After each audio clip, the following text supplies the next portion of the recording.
Hello everyone, welcome to This Day. It is Friday, February 27th. I'm Michael Taylor. Good to be here with you on a Friday. Hope you're looking forward to your weekend. We have some good temperatures in the forecast. I'll talk about that in a minute. Right now, we want to talk about what's on the show, and we've got a great one for you. We got the Deal Firm with Tom Burns. He's going to be here talking about the work they do and how you might want to get involved with them. And then later in the program, Sports Corner with Cole Young. What's he talking about in Sports Corner today? I don't know. It's always great. Pay attention. Just watch this segment. I have to convince you all the time of these things. All right, enough of that. Let's talk about what's going on in our building right here. Today's the last day to vote on the art exhibition that's going on in the building. The paintings aren't going away, but today's the last day to vote. They're voting on your favorites. They have more than 140 works of art here in the building on the first floor and the third floor. You can come up, walk through with guests, take a look, and then you have the opportunity to vote. And they're going to be announcing the big winners right here on the program, hopefully, and also in What's Up in the Village on Friday, March 6th. This is going to be when the winners are announced, but you can enjoy the artwork year-round. But today, like I said, is the last day to vote on the artwork. Let's take a look outside. It's not the last day to enjoy some great weather. We got great weather in the forecast for the foreseeable future. We got temperatures in the low to mid-70s. We just have some cloudy days, some less than others, but mostly sunny for the most part for the rest of the week. Saturday maybe a little bit cloudy, and then partly cloudy, mostly sunny. Look at those temperatures. Great overnight temperatures as well. Not too cold. I'm loving living here in Southern California this time of year, especially with what they're going through on the East Coast these days. All right, folks, let's take a look at our sunrise, sunset. We got a beautiful picture, speaking of the East Coast, way east over there in the old world. This is taken from Dennis Harper when he was visiting Nimes, France. Look at that beautiful picture, those beautiful bridges there. Amazing shot. Sunrise this morning was 6:21. Sunset tonight is going to be 5:46. If you have an amazing picture to send us from right here in the village, pets, places around here, or on vacations, we would love to see them. Email us at lagunawoodsvillagetv@gmail.com. Make sure you include your name, where you took the picture, and we'll use it in our sunrise sunset segment. Hey, no meetings to tell you about, so when we come back, we'll be talking to the folks from the Deal Firm. Stay with us.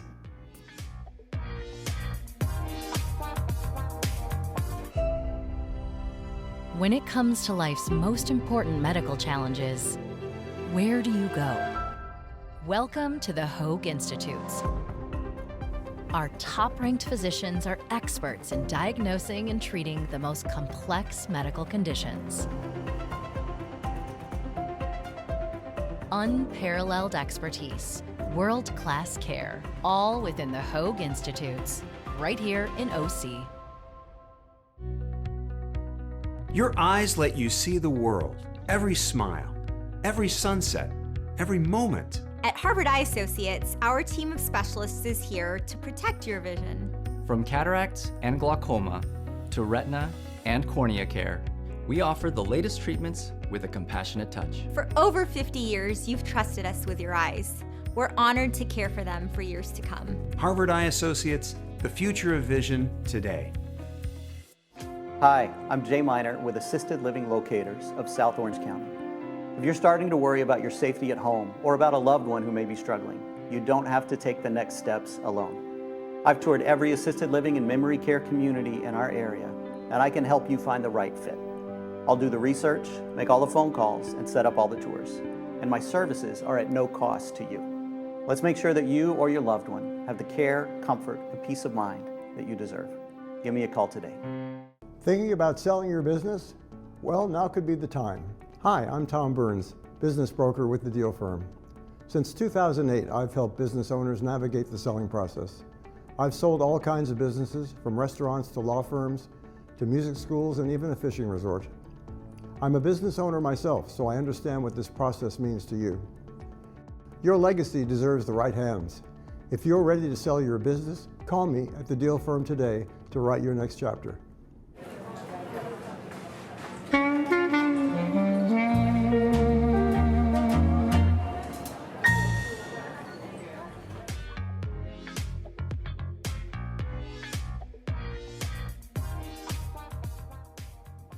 When you want to sell your home, you call a realtor, but what do you do when you want to sell your business? Well, you call the folks over at the Deal Firm. I want to welcome Adam Gilman and Tom Burns. Welcome back to the program.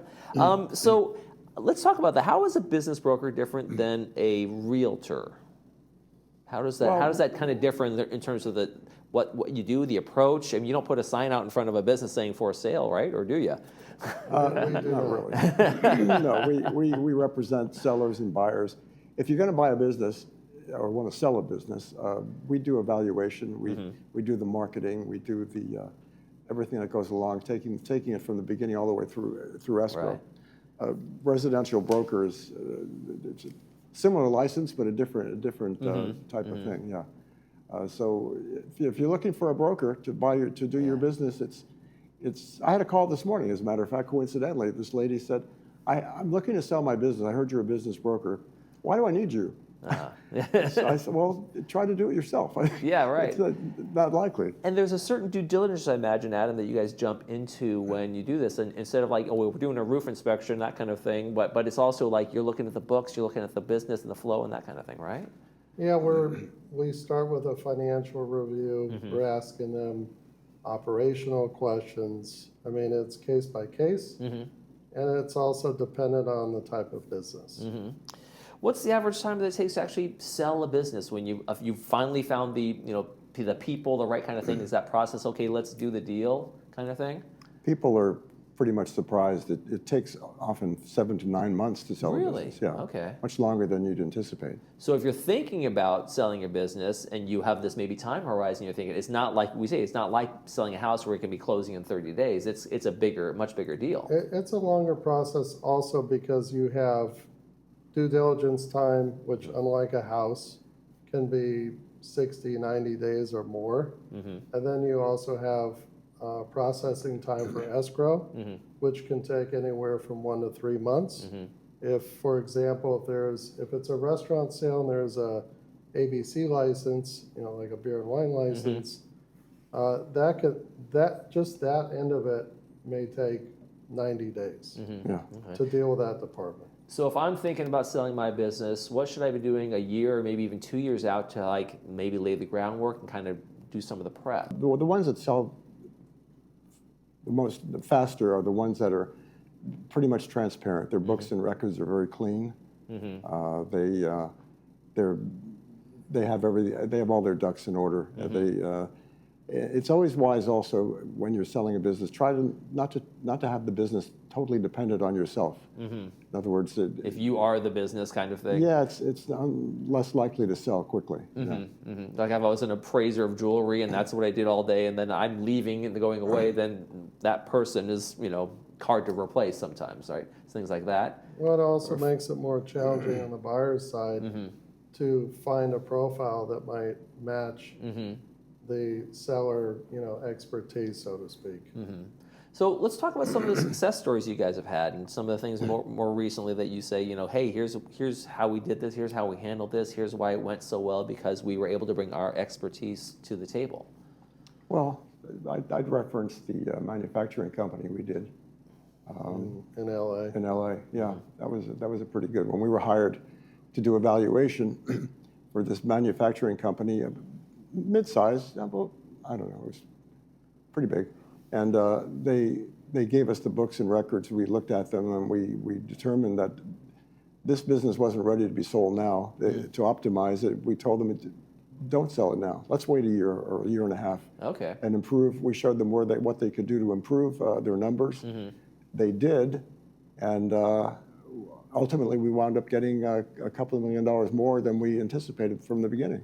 So you go in there, you kind of do an examination, you see where there's some added value that could be done quickly, and then really, kind of like replace the kitchen in a house, and all of a sudden the price goes. Well, the deal that Tom was referencing was an interesting case study because they had increasing revenues and profits. They were trending for the last several years, 20 to 30% up, and the management felt strongly that they could continue on that trend. So we thought, well, if you're that confident, then let's wait it out, and we'll pick this back up maybe in a year or so, reevaluate the company, and then ownership can decide if you want to go to market at that time or not. And I think it was a little over a year when we did revisit it, and the value had skyrocketed, and that was like the perfect case study of, Excuse me. about great timing. Yeah, sounds like it. I got a Sorbet magazine here. I also have South County. For people who don't know your history, this is kind of an interesting read. It has some profiles done on you, but you got into this business because you owned some businesses, and you were on the other side of like having a hard time selling and then trying to find businesses. I was telling them in Sorbet magazine. They said, "How did you become a broker? What inspired you?" I said, I had a large manufacturing company up in LA, and I was looking for a restaurant. And I couldn't find. I was so disappointed with all the brokers I was speaking to. I thought I could do this myself, and I did. Yeah, and you know both sides. You've purchased a business and you've also sold, and so you kind of understand both sides of the world from the client's perspective. Is that kind of a great thing you can bring to the table? It's important. It's important. It's important to be able to empathize with owners and be able to talk to them as an owner yourself. Excuse me. And Adam, when someone sits down with you for business, is it always just a straight sale, or does sometimes they say, "Hey, I just don't want the burden of running it, but I'd like to still be involved, maybe have a minority equity in there"? Do you do all sorts of ranges kind of sales like that? I mean, we hear different types of thinking as it relates to a potential sale. I think a lot of times business owners are tired of wearing all the hats. They're doing the accounting, they're doing the admin, they're doing the sales. They're involved in every facet of the business. But I think when it comes time to sell, part of it is the reality of getting to that point of the business being sold, and are they truly ready to let step go away completely? Yeah. Oh, I might be interested in sales post-transaction. This is a typical conversation that we have, but the reality, most business owners, when they exit, are typically done after the transition. They're done, right? period. They've reached those maybe golden years. They maybe live right here in the village, and they say, "I'm ready to enjoy my second act in life." Yeah, I mean, I think there are probably a few times where business owners have stayed on as an employee or a consultant for some extended period of time, but eventually that tapers off.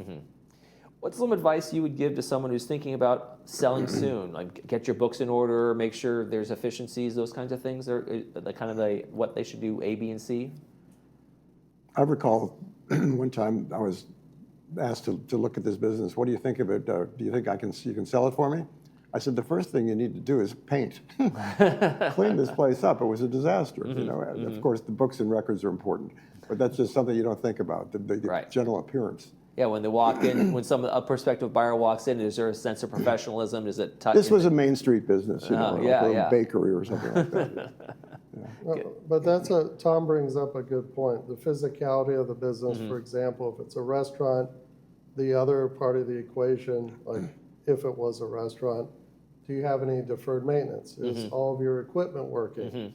Because all these little things are perception. So when you go to market, if it wasn't a restaurant, for example, it should be clean. All the equipment should be working. Right.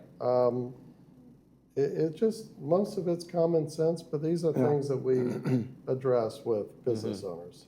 Do you feel like when you go in there, you're part consultant, part broker, when you kind of like listen, and you guys obviously have made some great deals for some folks, right? And help them, like you said, with the other business, who turned around in a year's time for millions more.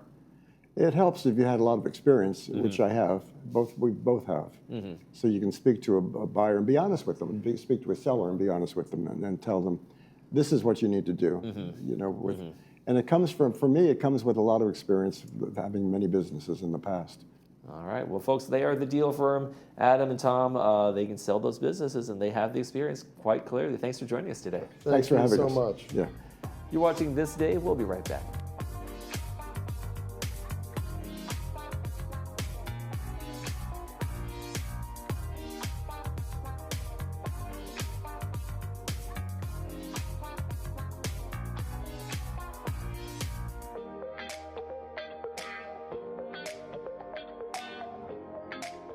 Hi, I'm Dr. Peter Abbas.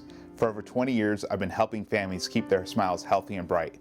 10 years right here in Laguna Woods. At our family-owned practice, we do it all.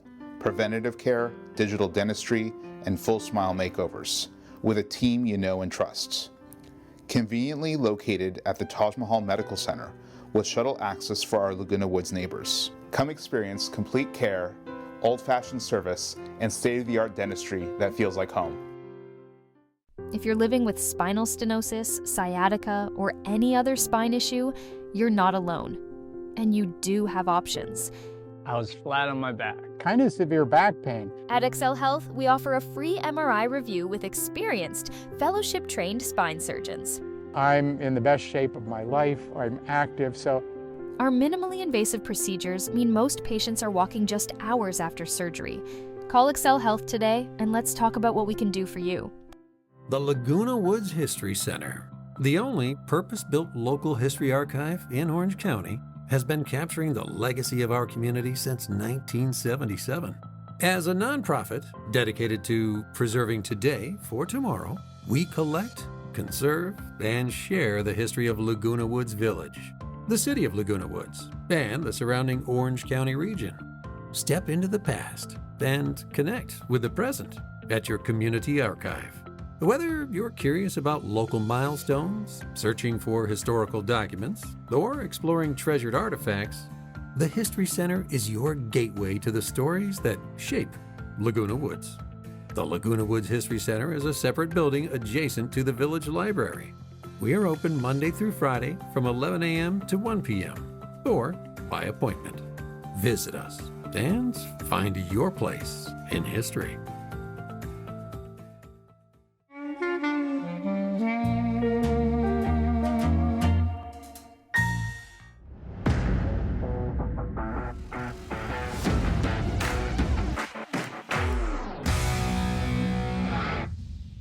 Hello everyone and welcome to this Friday's episode of Sports Corner. I'm Cole Young and we have officially wrapped up the 2026 Winter Olympics, so I'll start there.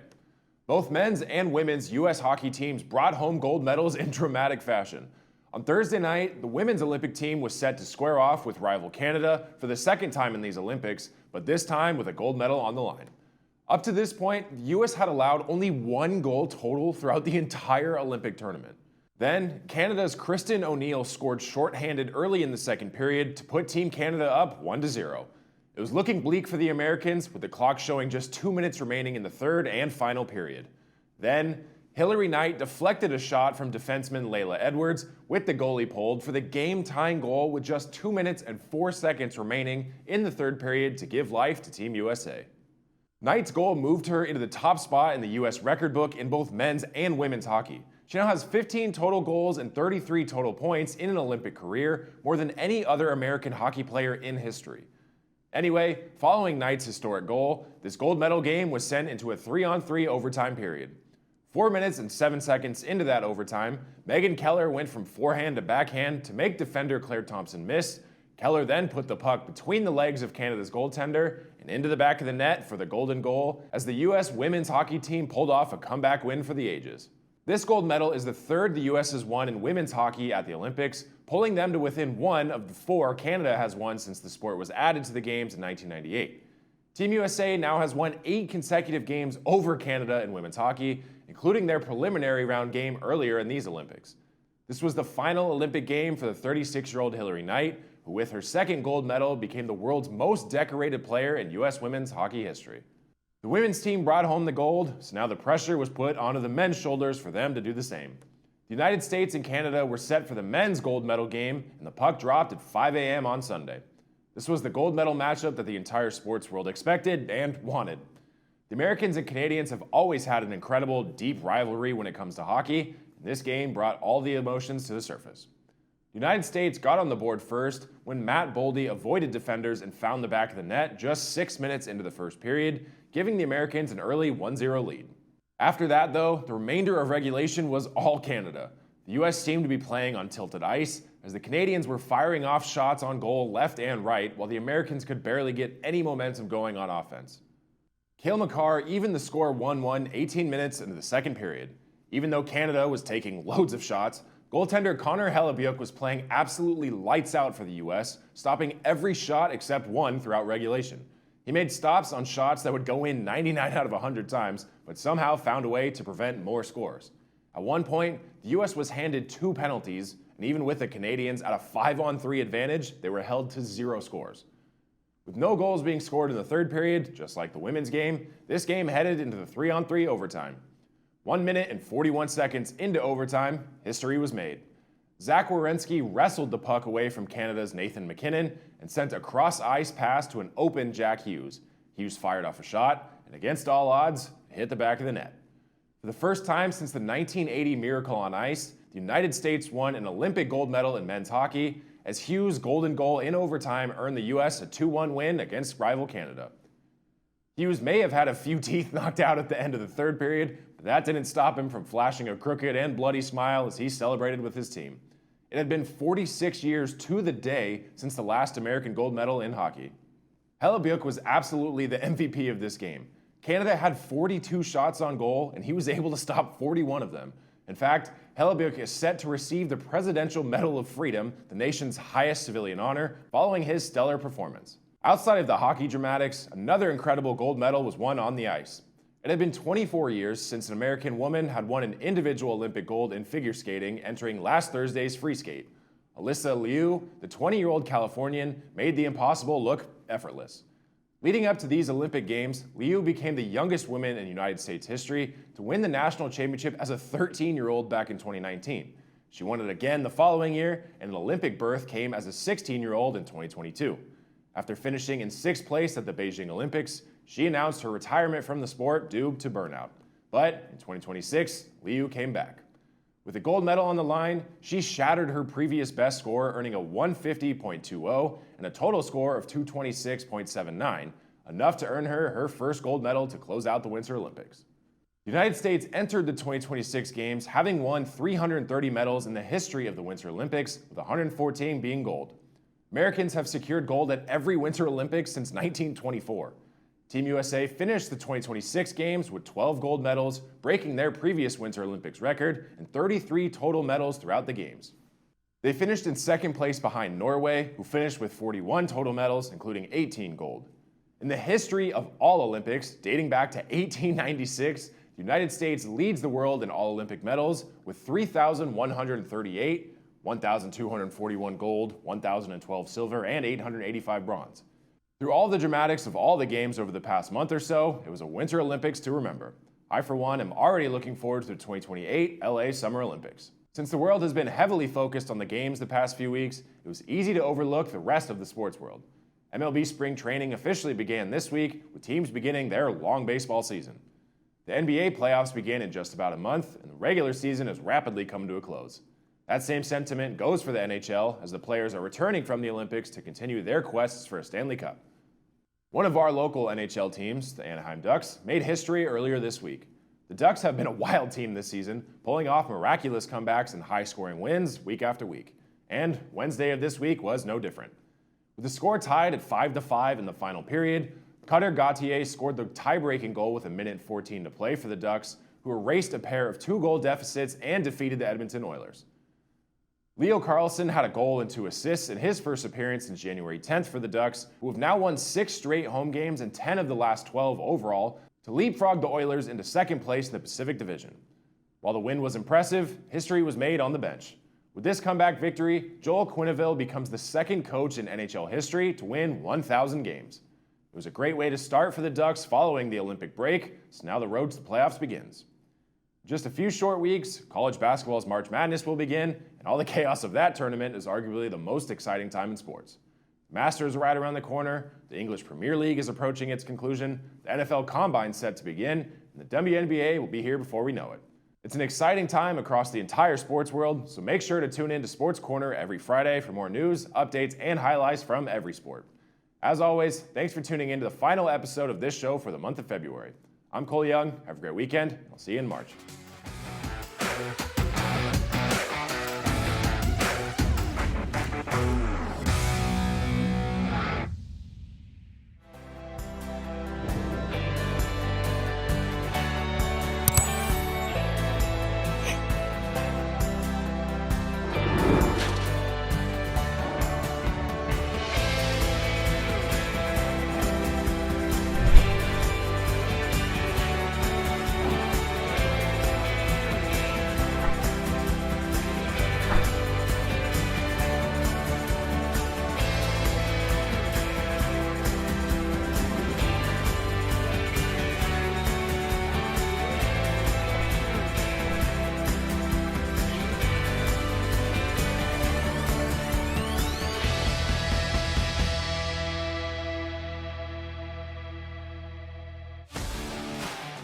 Orange County's only PGA Tour event is back. The Hogue Classic tees off at Newport Beach Country Club March 22nd through the 29th. Watch Miguel Angel Jimenez defend his title against PGA Tour legends. Enjoy world-class competition, signature events, and luxury hospitality all week long. Come for the golf and stay for the party. Availability is limited. Buy your tickets now at hogueclassic.com. If you're exhausted after conversations, it might not be you. It might be the strain of trying to hear. Today's AI-based hearing devices can do real-time situational analysis, helping reduce background noise so you can follow speech without working so hard, often leaving you feeling more relaxed and engaged. Try Audibel Eris. All insurances are accepted, and take advantage of our field trial that lets you test the environment where it matters the most, your daily life. Call us today, and remember, tell them Stuart sent you. Caring Senior Service provides a variety of care services to help seniors age in place. We follow the mantra, when family can't be there, we can. We started our business almost 30 years ago because we realized that seniors in these situations still need loving care. To learn more about how we can help your family, contact us today.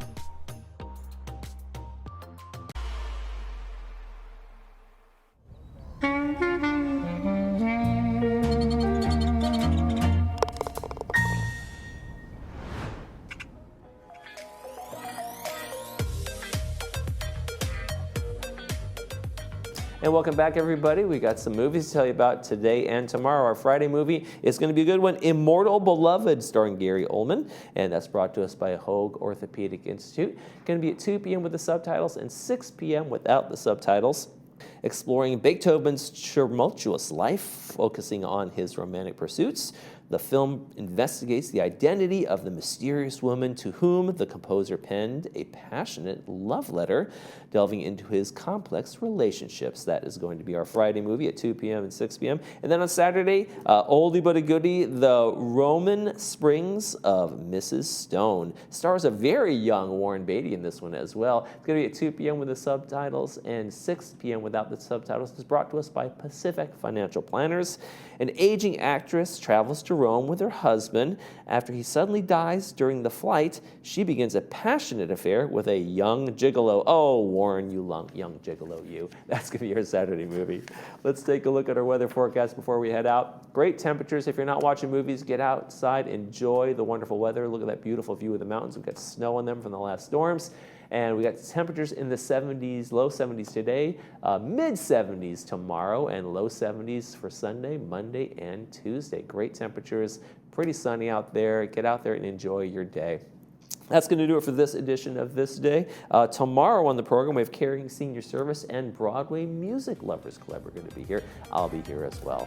That's going to do it for this edition of This Day. I'm Michael Taylor. For all of us here at Village Television, we hope you make this day a great one.